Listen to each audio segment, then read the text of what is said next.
Hi everyone, thanks for coming. As Mikuláš said, I'm Vlad Geršl, an exec producer at GoldKnights studio.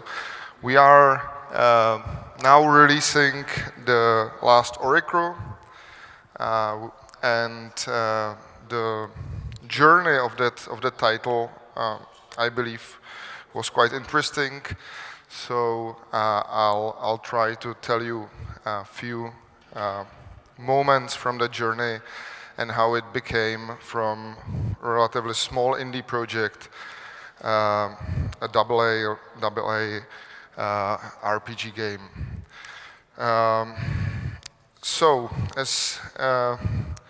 As Mikuláš said, it's post-mortem, but because we are not released yet, it's pre-mortem.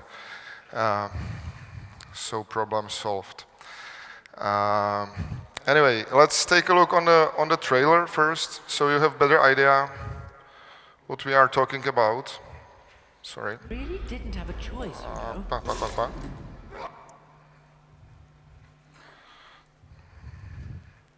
Peggy 16. I really didn't have a choice, you know. We all have choice, Master.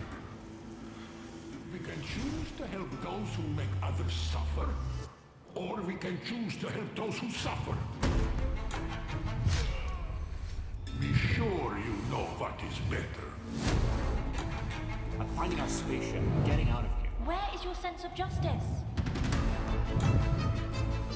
Our primary objective is to get to the cradle of life and leave this planet. Come closer. You can't enslave them. You simply own them. And that's what we do since the dawn of our proud empire.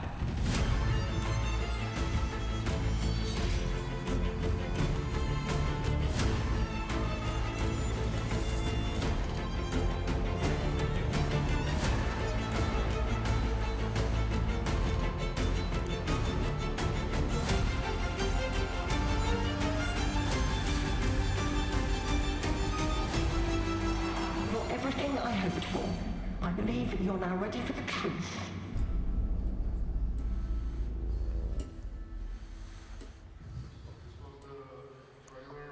So this was the trailer, the release date trailer. Now some very basic overview. The game was in production for 4 years, and before that another 2 years-ish of preparations where the studio was setting up or making own in-house tools and basically doing some gameplay prototypes and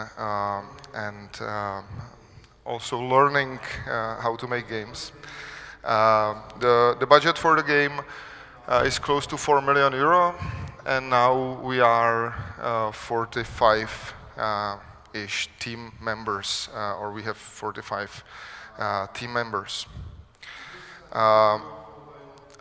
This is an overview of what I want to talk you through, so how it all began, how we built our own IP, how we started building that, putting that together, how we searched for publisher, what were challenges in a publishing deal, how we scaled the team, revalidating the project, and how we got to the release, or how we are getting to the release. Please, if you have any questions, I would like to ask if you can just ask during the talk. I would like to do it more interactive. So please feel free to ask anytime. So how it all began.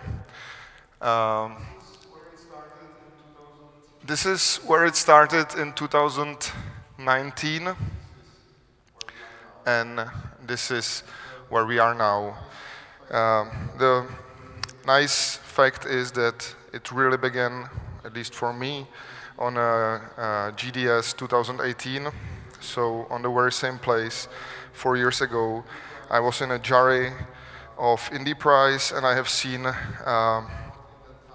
game that was not in the time, let's say, ready to receive the prize, the game that had problems of defining own unique selling points, but also a game that has a lot of potential and that was and is led by very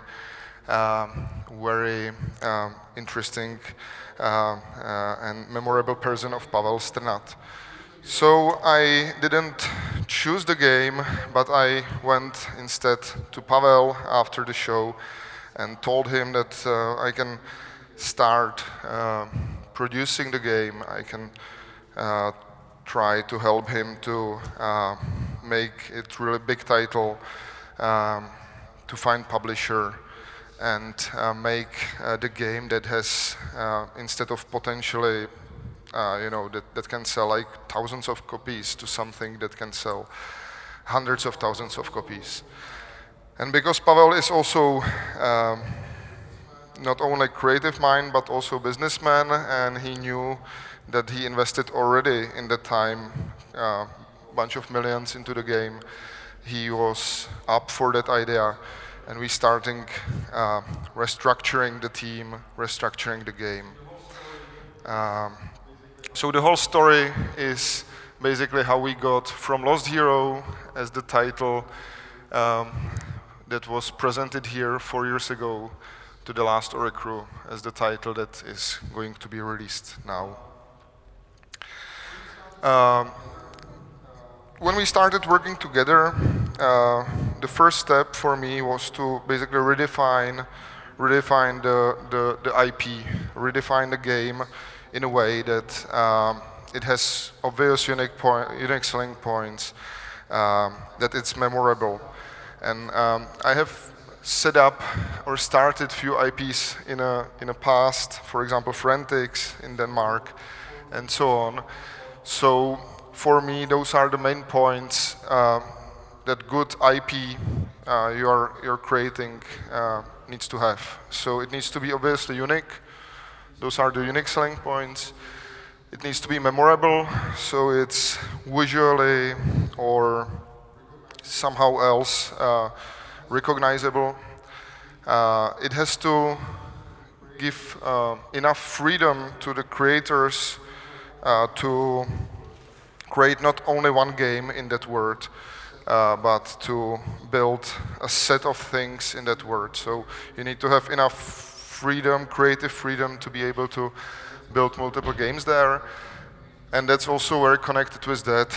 You need to think through the whole world and the concept way more than what is in the end basically visible in the game itself. You know, if I just give an example, if you have good movie, there is long script even for one actor that is there for 30 seconds. There is a script and description and bio of that character, describing that the character has had this problems in life, etc., etc. And basically it helps to the creators to make really coherent characters, coherent things, and the same is in the game. So we have spent a lot of time just defining the world, defining situations, or defining history of the world, defining things that are not visible in the game, but that makes game way more coherent, I believe.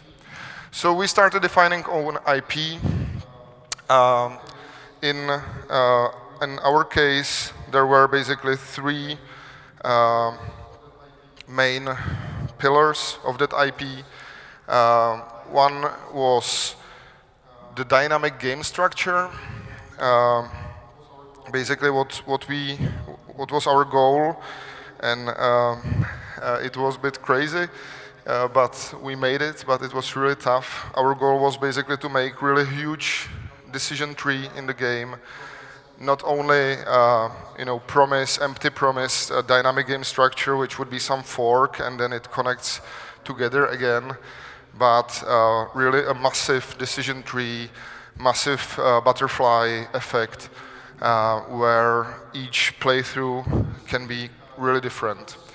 Obviously, that was not only interesting design idea, but also it had reasons because we had smaller team and we wanted to have enough replayability to reuse those levels, basically reuse assets, and be able to play the game over and over again.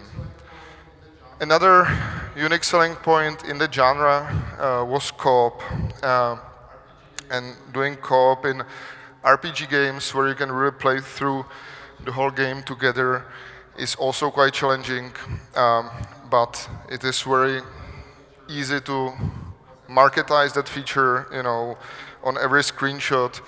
From marketing point of view, it's super nice because on every screenshot it's immediately obvious it has co-op, so it is very good for marketing as well.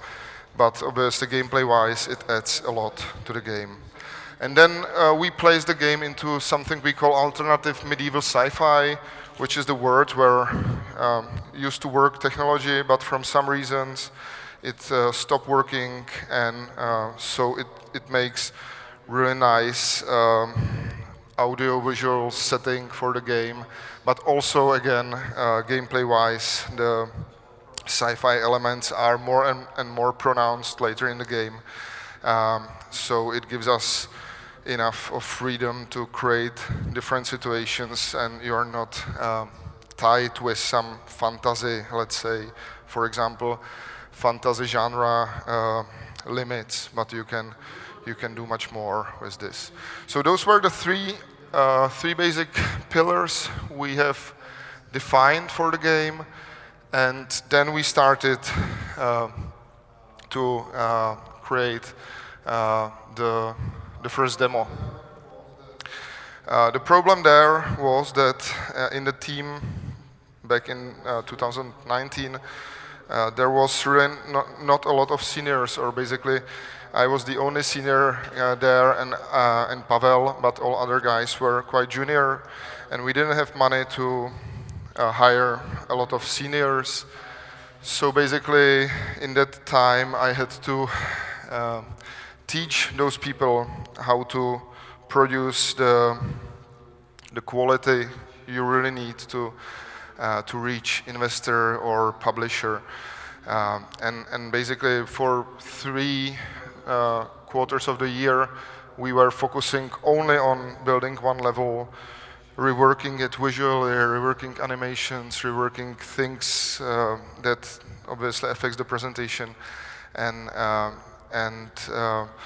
after those 9 months, we had finally a demo that was presentable to publishers. Then we started to hunt for the publisher. I was back in history working with many big publishers, Activision, Sony. I have a lot of friends there, so I could use that to focus on the right publishers. What we prepared was the pitch presentation. It was pitch demo as well. Then some detailed budget and milestone planning, and then we started the negotiations. To build the demo, as I said, it was 9 months, so we had to find some investors to be able to finish that and have something that is good enough to reach publishers. We reached many publishers, we had tens of pitching sessions on the Gamescom 2019. And basically what I was doing with each publisher, I knew how big projects they are looking for, so I was scaling the deal and the terms based on specific publishers. But our ideal partner was, or the goal was, to try to reach Koch Media, because Koch Media, as a brand, we first really like it, but also we knew that the target audience or the audience of Koch Media games might be quite close to our audience, and we might be able to sell a lot of copies because of that. So I just, for fun, now looked for the original pitch, Oh, sorry. So I might be able to just show you very briefly how the original pitch looked like. Sorry. From some reason, I lost the mouse. So I might be not. Okay. All right. Guys, do we have some mouse or something, because touchpad doesn't work anymore? No. I'm quite sure.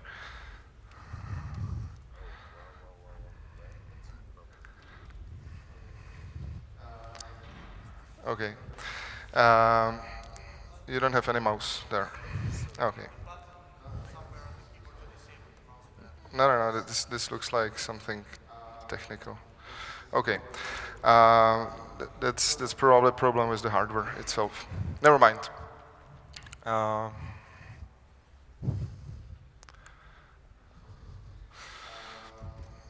Okay.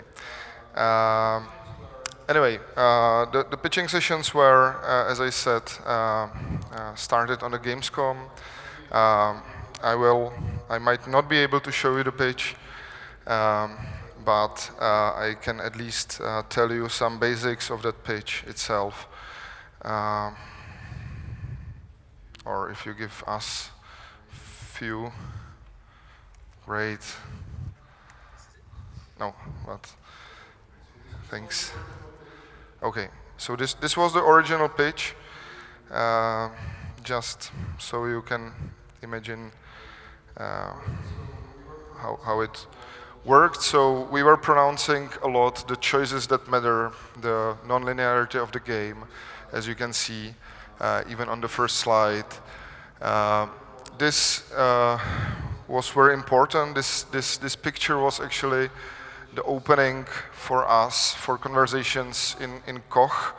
We didn't have time, neither budget to build the level in this quality, so we decided to do a normal trick that you are often doing in pitching processes, that you do this collage or this matte paint of the level to show elements you want to show there. So basically, in here you can see that from the very dark theme of the Lost Hero, if you remember the game, I try to push it to way more colorful game, the game that is showing those sci-fi elements very clearly, basically to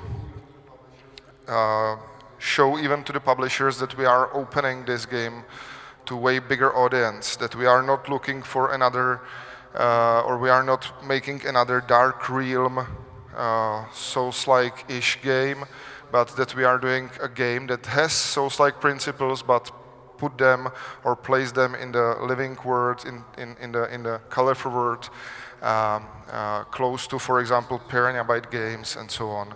This was very important, and just as a tip from me to you, like when you are doing some game and you want to pitch to publishers, doing this or something like this is relatively cheap, and you can explain a lot on that and basically sell the game through a picture.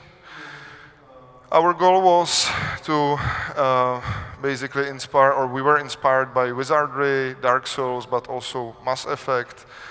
So the Lost Hero, or what we were pitching, was a classic RPG with Souls-like elements located in the living world, where is the global conflict happening, and where the player can affect the conflict and the outcome. Even here, I was showing to publisher how the quality improved in 2019, basically when I joined the studio, and when we started to rework the game with Pavel and with the team. There was more than 3 unique selling points. There was 7 features in that page. First, that it's trilogy. So we were showing that we are building an IP, not a single game. The dynamic game structure. So we are again showing that there is a big focus on replayability, relation system that is connected with the dynamic game structure and which affects what relations you have with which race. The massive fights that are not now in the game that prominent anymore, but it was also for us interesting twist in the gameplay that you don't need to, it's not about dueling, you can wait, you can join the fight later, you can wait for the right moment. The deep RPG system in our own in-house tools, this is a screenshot from our in-house tool, Souls-like elements, and the split screen. So basically, this was the pitch. We were aiming at the €30 price tag and at mid to core audience. I can probably go through this faster, but this were our again in-house tools for the quick prototyping of levels that are web browser based and downloads automatically to Unreal Engine. And I was showing them some things that I cannot show you, but obviously costs and some roadmap. This is quite funny because we are really releasing in October, but 2 years later. Anyway, this was the original pitch, maybe interesting for you. And with this pitch, with the picture, with the demo, we reached those publishers and, as I said, managed to set up the deal. Now, the deal itself, or the process of setting up the deal, just for your idea, took exactly a year. So just putting together the deal from the pitch session on the Gamescom, through some term sheet in January 2020, where we received the first terms, the first offer, till the moment where we signed the contract in August 2020. With the contract itself, there were guys from Mavericks, especially Jarda Menšík, helping a lot. So maybe you can also take a look on his talk, because he's giving talks specifically about publishing deals, and he did a great job helping with the deal itself. Koch was quite surprised. They told me, like, you've written the whole deal. That's for the first time someone done that to us. But I believe we did it. We did a really good job, and it's covering us all the time now. And we are protecting our IP, so we are not losing anything, and so on. So really, like, when you're putting together a deal with publisher, count with something like that, 6 to 12 months for the deal to have really everything properly covered. Just for the basic idea, I can also show you, I hope, the game structure itself. So our game, if I open some milestone, is composed from levels. So we are basically working on those 12 levels all the time. And there are some other important features, as for example dialogue system, or UI, and fights, obviously co-op. So just so you have an idea what we are focusing and how it is structured. Now, when we signed the deal, the next step was to obviously structure the team and build a strong team. There are some key members of the team that really help to the game a lot and improve the quality.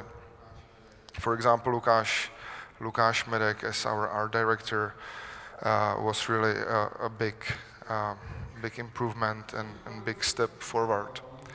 So we built a team. We scaled up from 12 to those 45 people in a year, let's say, and start the full production cycle of the game. I have already mentioned some in-house tools we prepared in the meanwhile for the game, and it helped us a lot with quick, for example, white boxing of levels. But now they are also quite helpful because we can do those tools. We can final tweak the game online without necessity of patching it all the time. I can maybe as well just very briefly show you, like, this is our administration, and basically we have everything in the game easily changeable here online, so you can choose any item, for example, and change some stats for that item, and it's gonna download directly to the game immediately, so you don't need to, as I said, always patch everything through stores. So we were working on tools, on obviously the game itself, and then COVID came, and that changed everything because we originally wanted to set up the team that was Prague-based, mostly. That's obviously working in the office, and yes. Yeah.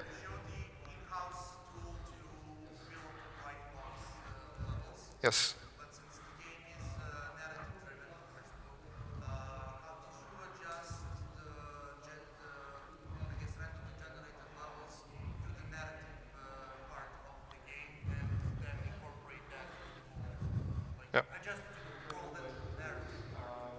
So if I go back to this, our game is based from, as I said, levels, but we rather use locations as a term. But everything is hand-built. Basically, there is no random generation of levels.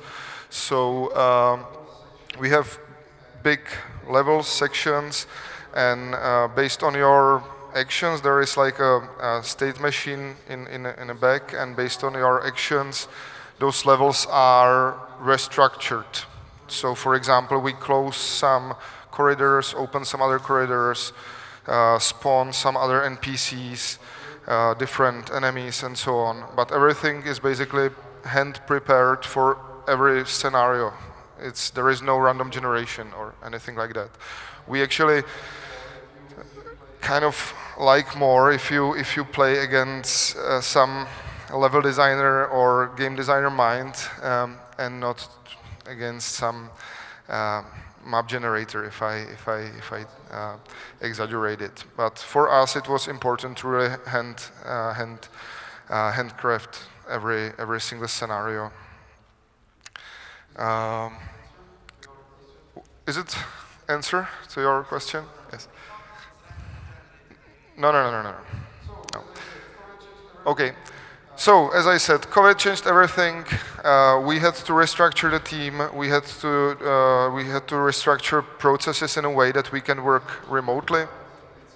And in the end, we figured out it was a good thing, because due to the COVID, we could hire guys from all around the world. We could start hiring more massively employees from, for example, we have a lot of guys from Macedonia, we have guys from Bulgaria, from many other places, Ukraine now, And it actually helped us a lot to still keep the development costs on the, let's say, reasonable level, but be able to hire Unreal developers and other guys all around the world. It has some challenges. I don't think we have time to go through all of them, but I think the biggest challenge for remote work is in the beginning of the project when you are like prototyping things and where you need to discuss things on site and basically create it together and sit around it. And then now I can see it's also quite challenging in the final polishing of the game because again you would be more efficient sitting together in some cases. But overall I have to say that remote way of work is I think definitely it works for game development, and it's for us it was the only way how to keep the team and the project of this scale working. Otherwise, we would need to try to hire guys that are paid from other bigger studios here on a probably with higher salaries, so it wouldn't work for us. Also, what we are doing in our team, and I think that's quite connected with the remote structure and why it works well, is that we have quite transparent money policy. Everyone is tracking on time. I'm not checking everyone if he or she turn off the timer or something like that. Everyone is tracking on time, and every minute of your time is always paid, and it's paid on a weekly basis. This is the most from all the projects I have worked on. I think this is the most fair way. Because in games, obviously, there are always crunch times, crunch periods, and be able to pay for every minute of your work is way more motivating for, at least for many people in our team. And they spend weekends and many hours on the game just by their own without necessity to pushing them, because they could see the clear benefit of obviously also making more money from there. This is just very quickly our structure of the team now.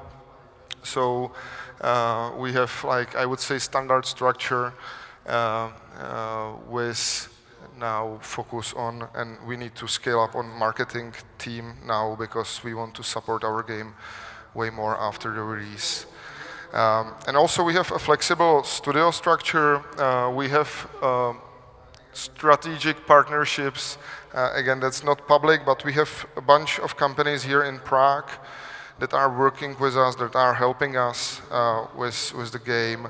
So basically we have the basic studio, and then we have between 2 to 20 people based on what we need, or 2 to 15 people ready to help us, and they were helping us very efficiently, for example, with console development, but also, for example, with online multiplayer, because that's the thing we haven't planned for the game originally, and then we decided with Koch to add it to the game. Just for publisher, what works very well is that they can also have very clear overview where we are, and we have official deliveries every 1 to 2 months. So publisher always knew, and I could discuss with them if we are on the right track and so on. Here is just a part of our roadmap. So you can imagine how many milestones we had, and basically every of this milestone, if it is pre-beta or whatever else, was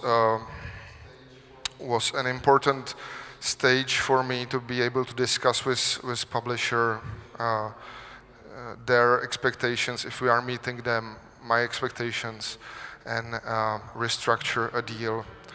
And restructuring the deal, that's something I personally haven't experienced to this extent in any other project. But I knew in the beginning that for this project, because of the juniority of the studio in the beginning, I cannot ask for the budget of the scale we need. But I can rather ask for something smaller and then basically convince the publisher that we can be really bigger game, more professional game, and do the amendments for the budget, for the additional time. This is something I was able to do because of my history in games, so I could sell them to some extent visions of Pavel, of me, and then prove the potential later on, kind of the game, and then scale the game again. So we started negotiations with 5 times lower budget than how it ended up in the end now. If I show you just again a few examples here, visually, for example, this was just to convince them like how the game looked in the alpha, for example, and then in the beta, so they could see that we are improving things quite significantly, and that they would that would be interesting even for them to invest more money into that. So things like that helped us a lot to restructure the deal, rescale the deal. On the other hand, it had also downscale in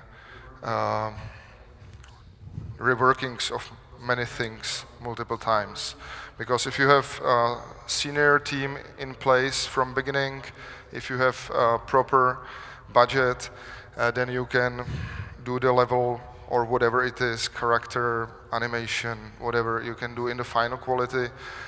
In our case, it was very iterative, and we had to rework everything multiple times. Here are some other challenges.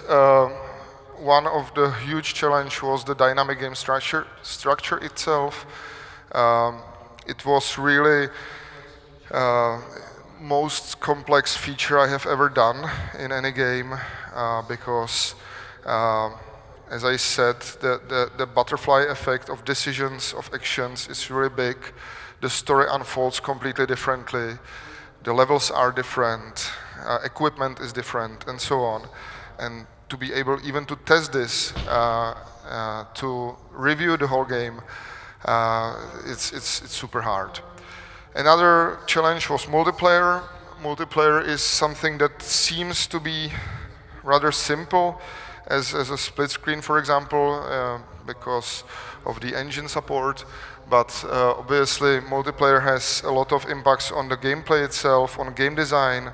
You have to think about every feature in a way, how it's going to work in single player, how it's going to work in multiplayer, if it supports the multiplayer or not. And obviously it has also technical challenges, because then you cannot unload some parts of levels, for example, because one player can be on other place than another player. So even technically it's quite challenging. Optimization, that was another challenge, because the game in the very beginning was set up in, let's say, not super optimized way. There was thousands of assets everywhere. So in the end, optimizing it cost a lot of time and money. Remote work was another challenge. I have mentioned that already. But again, even for next project, we will go remote, but with some minor changes, like in the beginning and the end of the project. Then the long development itself, I usually I'm producing games between 1 to 2 years. of the development cycle, and 4 years is really long, and obviously people are quite exhausted already. So that's definitely a challenge. And the last challenge from my point of view is the fight for the spotlight on the publisher side. Koch Media, or now Plaion, is really great. They are super good partners in a way that they give you or leave you the creative freedom. They actively basically suggest multiple times to scale the budget because they could see the potential of the game, but they are also the structure in there is, let's say, set up in the way that you need to fight for your place on the spotlight, for the proper support, for the place on the shows and so on. It's quite energy consuming, but in the end I think it's definitely worth it. So we are now in the release time.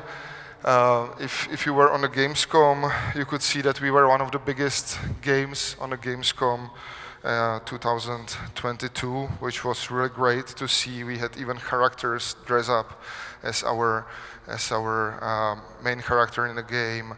We had their public booth and booth in the business area, or 2 booths there, and so on. So it was quite satisfying to see after those 4 years the result and how big it became. We are releasing on PS5, Xbox Series, and Steam, digital only, this October 13th. So that's, in very brief way, some nice or interesting moments from my point of view from development and the story of the lost hero becoming the Last Oricru. If you have any questions, please ask. Yes.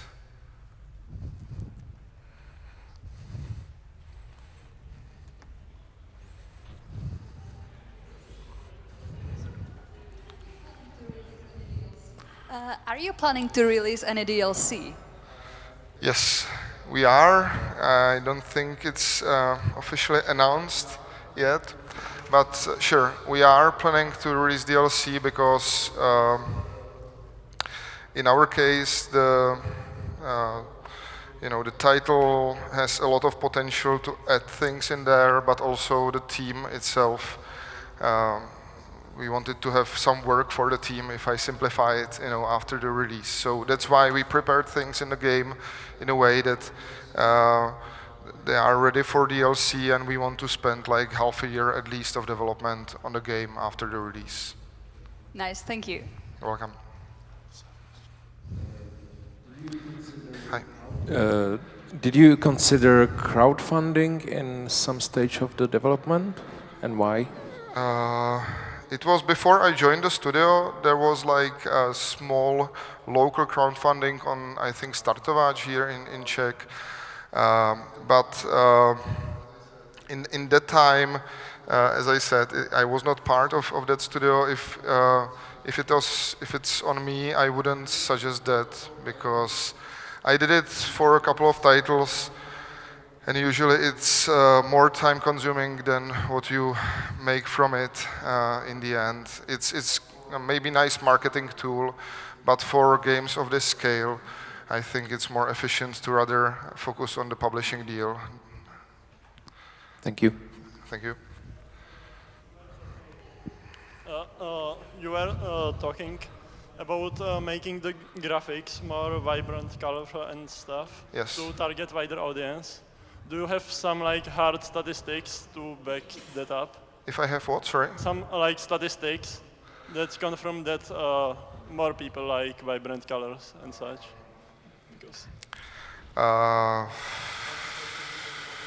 not specifically statistics. It's more about gut feelings that the overall my goal was to make the game more, let's say, accessible, to make more accessible Souls-like game, and opening it to like classic RPG players, as I said. And so placing it into more colorful world that is living was the choice that should support it, you know. So also to show that we are not another Dead Realm, Dark Souls-like-ish world, but we are world closer to games like Witcher or, as I said, Piranha Byte games and so on. So it was more like analyzing what that target audience buy mostly as titles, and then try to basically find the interesting blend between Souls-like visuals and visuals of these other titles. I see. Thanks. You're welcome.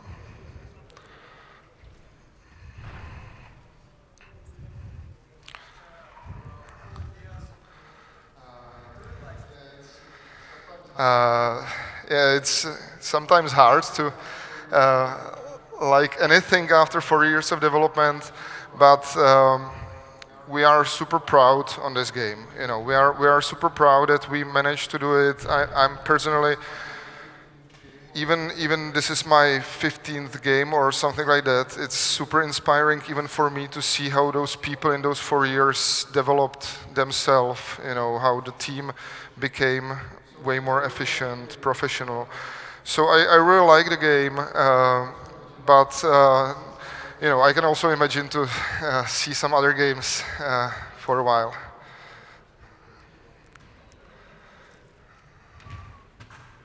Okay.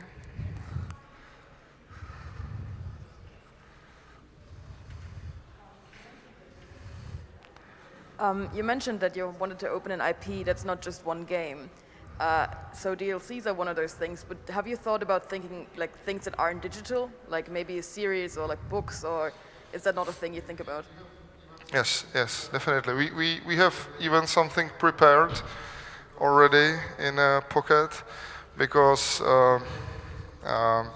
even for publisher, I think it's interesting to see that you're thinking about more things than just the game. So everything, like as you said, series or some comic book, everything can support that and make it richer and obviously even financially more interesting for publisher.